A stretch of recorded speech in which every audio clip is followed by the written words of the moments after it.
Alors on souhaite maintenant exprimer la requête qui supprime de la base toutes les photos de type abstrait qui ont été vendues. Donc il y a une requête dans le cours, mais on va essayer de la recréer nous-mêmes. Alors, si on reprend le schéma, le diagramme de classe, donc on veut supprimer toutes les photos de type abstrait qui ont été vendues. Alors, qu'est-ce que ça signifie? Les photos de type abstrait, c'est celles qui ont leur numéro catalogue N dans Abstract. Donc il faudra supprimer ces photos-là de la table photo, mais il faudra quand même vérifier auparavant qu'elles ont été vendues, et que donc ce numéro de catalogue N figure dans Includes et dans la table transaction. Donc ça veut dire que ça va être comme la modification précédente multitable, on va faire une suppression multitable. Alors la suppression multitable, comment est-ce qu'on écrit une telle suppression multitable? Eh bien ça va être un delete, ensuite on met le nom de la table qu'on veut supprimer, par exemple photo. From, après on remet le nom de la table et puis les autres tables que l'on souhaite joindre avec la première. Donc par exemple ici nous on veut que la photo soit de type abstrait, donc il faut faire une jointure avec abstract, et que la photo ait été vendue, donc il faut que le catalogue N de la photo se retrouve dans Includes. Donc on va avoir besoin de abstract et Includes. Alors je vous propose de mettre là encore des alias pour que ce soit plus rapide par la suite. Donc une fois qu'on a mis des alias, on peut réutiliser les alias aussi dans le delete. Et puis dans le where, on va mettre les conditions de jointure. Donc ça se fait tout avec catalogue N. Donc p.catalogue N doit être égal à a.catalogue N. On va mettre entre parenthèses pour être sûr que ça marche bien comme on veut que ça marche. Et p.catalogue N doit être égal à i.catalogue N. Voilà, on va. Alors peut-être avant de tester si tout a bien fonctionné, on va ouvrir une requête ici et on va simplement faire afficher les photos. En essayant de faire afficher les photos de type abstrait et qui ont été vendues. Donc ça va ressembler fortement à tout ça. Donc on peut faire un copier-coller. Au lieu de faire un delete, on va faire un select étoile. On peut déjà exécuter ça dans un premier temps. Alors, on a donc une seule photo qui a été vendue. Alors là, on a un Y parce qu'à la requête précédente, on avait modifié tous les N en Y, mais normalement ça devrait être N puisque on a supposé qu'une fois qu'une photo était vendue, elle était plus disponible. Bref, c'est un détail. Donc, on a une seule photo de type abstrait qui a été vendue. Du coup, normalement, si j'exécute ma requête de suppression, la même requête d'affichage, après suppression, doit nous afficher un tableau vide, résultat vide. Alors, testons cette requête de suppression. Donc, nous avons une erreur. Alors, regardons quelle erreur nous avons. Alors, cannot delete or upgrade a parent row, a foreign key constraint fails. Donc, là, on a un problème de clé étrangère. Ah, c'est embêtant. Alors, qu'est-ce qui se passe? C'est quoi ce problème de clé étrangère? Eh bien, si vous regardez la table photo, on a fait une jointure entre photo et abstract, et entre photo et includes. On aurait pu faire d'autres jointures si on avait eu une requête un peu plus compliquée. Dans les deux cas, pour abstract et pour includes, on a fait la jointure sur photo.catalogue N, enfin sur catalogue N, donc photo.catalogue N égale includes.catalogue N, et photo.catalogue N égale abstract.catalogue N. Si vous regardez bien la couleur de catalogue N dans abstract et dans includes, c'est une petite clé, mais c'est en rouge. Donc la petite clé, ça veut dire que ça fait partie de la clé primaire. Mais en rouge, ça veut dire que c'est une clé étrangère. C'est-à-dire que dans includes, catalogen est une clé étrangère de includes, parce que catalogen fait référence à catalogen de photos. La même chose pour catalogen dans abstract, qui fait référence à catalogen de photos. Et comme on n'a pas précisé que quand on veut supprimer une clé, une valeur de clé étrangère, eh bien ça doit supprimer toutes les références à cette même valeur-là.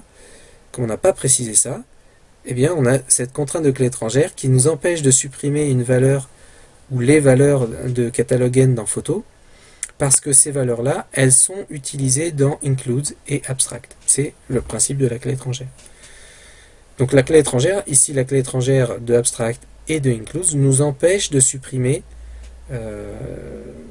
des valeurs de catalogen, en tout cas celles qui sont référencées dans includes et dans catalogen.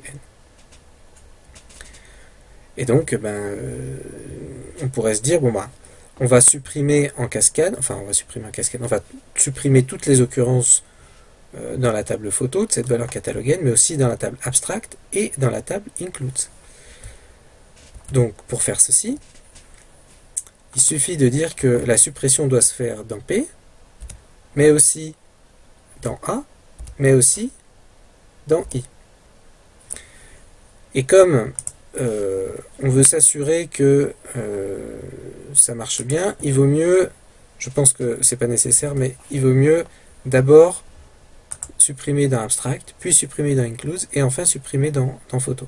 Parce que si l'ordre de notre requête est important, eh bien supprimer dans photo, ça poserait des problèmes avec les valeurs non encore supprimées dans includes et dans abstract. Donc je pense qu'en fait ça c'est pas déterminant, mais au moins ça nous permet de réfléchir à ce qu'on est en train de faire. Donc on supprime dans abstract, dans includes et dans P. Alors testons cette requête là. À nouveau ça ne marche pas. Pourquoi? Parce que on a à nouveau une contrainte de clé étrangère qui nous embête. Et c'est la contrainte takes, c'est la contrainte de takes. Pourquoi? Parce que si on revient ici à notre schéma, dans takes, on a un catalogen qui est lui-même clé étrangère sur catalogen ici. Or, cette photo, elle est très probablement la photo de type abstrait, qui est la photo numéro 17 ici. Elle est très probablement reliée à un auteur, un des auteurs de la table auteur. Et donc, c'est problématique. Du coup, qu'est-ce qu'on pourrait faire? On pourrait éventuellement continuer et supprimer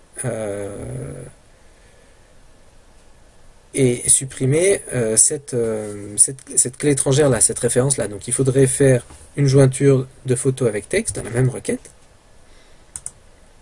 Donc ajouter texte ici, on va lui donner un alias, lui dire qu'on souhaite supprimer en plus, et puis bien sûr ajouter la condition de jointure, and p.catalogen égale t.catalogen.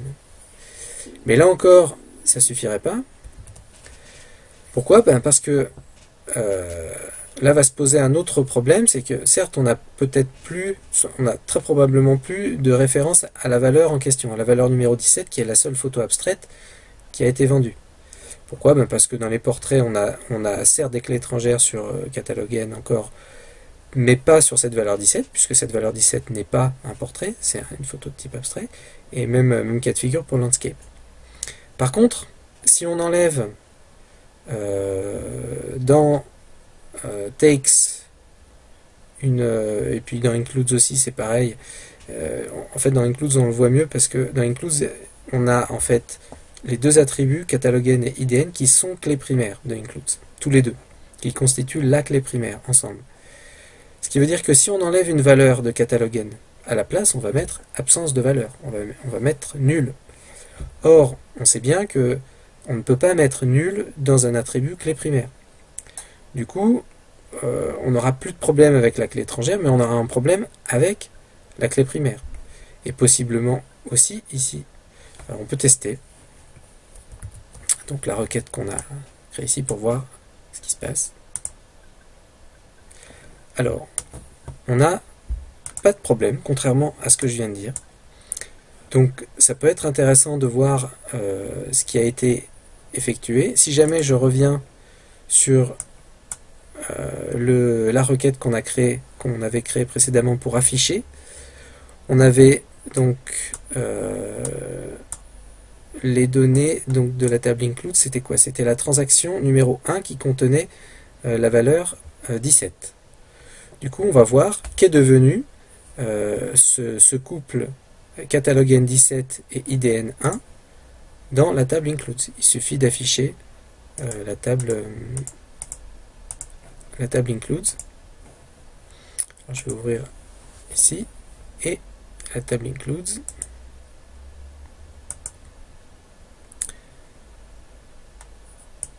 Ne contient plus que 6 photos.